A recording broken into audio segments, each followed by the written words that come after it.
Saudi அரேபியாவுடைய தலைநகரமாகிய ரியாதில் இருக்கக்கூடிய மிகப்பெரிய பள்ளிவாசல்களில் ஒன்றாகிய அல் ரஜிஹி மசூதியில இந்த செக்யூரிட்டி கார்டு தொழுக வைக்கிறதும், அவருக்கு பின்னால நின்னு பல செல்வந்தர்களும், அரச பதவிகள் வகிக்கக்கூடிய பலரும் தொழுகக்கூடிய இந்த ஒரு வீடியோவை எல்லாரும் ஆச்சரியத்தோடு சோசியல் மீடியால ஷேர் பண்ணிட்டுருக்காங்க.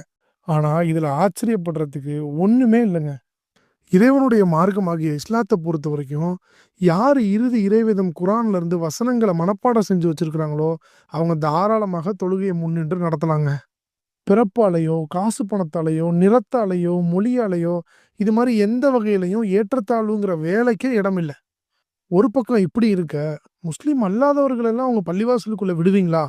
அப்படிங்கிற கேள்வியும் பலருக்குள்ள இருந்துகிட்டே இருக்கும். எந்த ஏற்றத்தாழ்வுகளும் இல்லாம இறைவன வணங்கக்கூடிய மசூதிய நீங்களும் பார்வையிடணும்னு விருப்பப்பட்டீங்கன்னா, ஸ்க்ரீன்ல தெரியிற இந்த நம்பருக்கு ஒரே ஒரு வாட்ஸ்அப் மெசேஜ் அனுப்புங்க. நன்றி.